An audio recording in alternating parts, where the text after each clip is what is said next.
made the Layton. And we call that a match or identified. And there was no question about it. They matched. 3 years later, Nathan Darby readdressed the same evidence and reconfirmed his original findings. When he was done, he had a 34-point match. And when you mention that in criminal circles to an investigator, how confident would you feel with a 34-point match? Oh, that's a slam dunk. It can't miss. It doesn't get any better than that. You give me a 34-point match on any case in the United States, I'll take it to court and win. The inked and the Layton print are made by the same finger. And the other evidence that I've been presented with was Malcolm Wallace's left little finger, without a reasonable doubt. Now, the fingerprint in question came from a cardboard box in the sniper's nest in the Texas School Book Depository. Fingerprints do not last long on cardboard.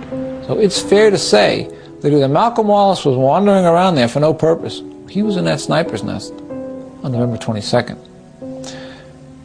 That evidence, that fingerprint evidence, along with Malcolm Wallace's sordid resume, was sent to every imaginable agency or individual that could have an interest in what happened to John Kennedy. The only people that took notice of it were the Dallas police, because it's still an open homicide on their blotter. And they took serious notice of it. And then they were told, forward it up the line, because Dallas no longer has any evidence. It's all in federal hands, even though it's an unsolved homicide. They forwarded it up the line. And it took 18 months for the FBI to say verbally, no, it's not a match. And the single most important fingerprint found in the last 35 years was buried. I don't know why they couldn't say that the thing didn't match. It did match. There's no question about it. My experience, I've just had too much experience. I know what I'm talking about. I'm positive. There's no question about it. My dying declaration, if I was to drop dead right now, they match. It's still the big lie. It's unknown. It's unidentified. No, it's identified. It's Malcolm Wallace, and he's linked to Estes, Carter, and Lyndon B. Johnson directly.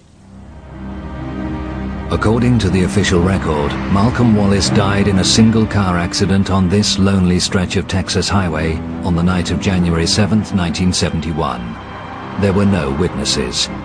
His body was taken to a local hospital where he was pronounced dead. He was buried here close to other family members. 8 months later, another key member of LBJ's inner circle, presidential aide Cliff Carter, died unexpectedly. But shortly before his death, he met with Billy Solestes. They discuss all these murders that Cliff Carter is knowledgeable about. Now, Billy knows about some of them, but Cliff knows about more, and he fills him in on all the details. Malcolm Wallace being a central figure in most of these murders. And there were over 17 murders that Carter tells Estes about. And he actually tells Estes that he fears for his own life. And within 2 days' time, he's dead. Johnson's attorney, Edward Clark, was one person who prospered. But when LBJ was brought low by the Vietnam War and decided not to run for a second term, Clark felt shortchanged for his role in the assassination, according to his legal partner, Barr McClellan. He expected $8 million spread over 8 years, over the 2 terms Johnson was to serve.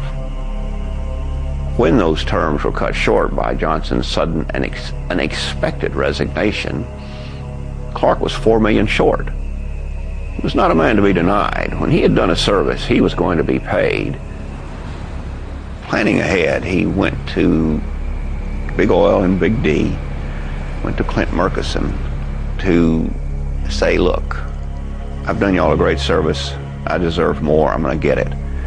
Murchison agreed with him and suggested he file for a well in the middle of the Great East Texas oil field.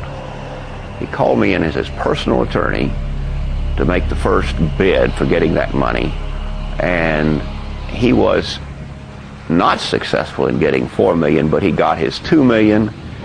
So when all was said and done, Clark realized $6 million for the assassination of John Kennedy. Barr McClellan believes documentary proof of these dark deeds lies in the Johnson-Clark legal records. For many years they were kept in a high-security area above the Clark offices, known as the Penthouse. Any of us attorneys could get into the general area, but the secret area, the Johnson area, was locked off, accessible to no one. I have a strong belief that there are substantial records somewhere that show this conspiracy and its both evolution, its execution, and its cover-up. But I don't know where they'd be. We need to see them. Johnson was ultimately consumed by the high office he had so unscrupulously striven for. A broken man, he retreated to his Texas ranch, where his lawyers were to secretly summon a psychiatrist to deal with his deepening depression. An immediate concern at the law firm was that he would say too much. The $1 million was available to the psychiatrist to keep anything from coming out. The one reason for all these protections was the greatest demon that was dogging Johnson at the time, and that was the assassination of John Kennedy and the role he played in it. We had to keep it covered up, and for sure we had to keep the psychiatrist muzzled, and we did.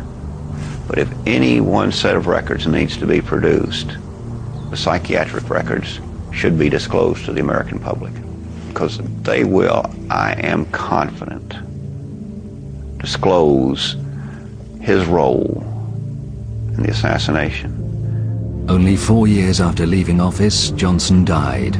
But there are those living who are still afraid to come forward to tell what they know about the guilty men. People are afraid of him dead.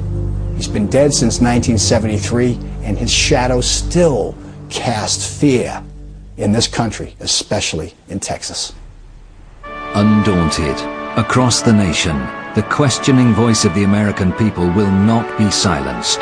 An overwhelming majority refused to accept their government's version of what happened in Dallas on November the 22nd, 1963. There's no statute of limitations on murder. If they're still continuing to cover it up in 20 more years, that's obstruction of justice. It's a conspiracy. The men who killed Kennedy don't end with the people who pulled triggers. It should be important to all of us that we get to the bottom of this.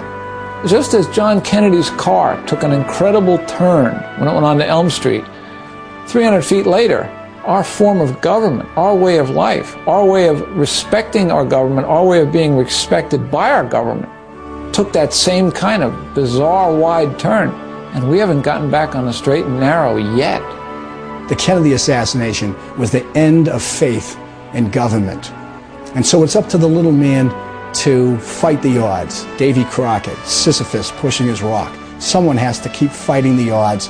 And even though you know the chances are that you're never going to get a resolution to what you're fighting for, you have to fight for it anyway. Just the principle of justice. Just the principles of American democracy. Don't give up. Keep fighting. This episode has presented one viewpoint. We have also presented many other theories in numerous programs. For the History Channel, I'm Steve Gillen.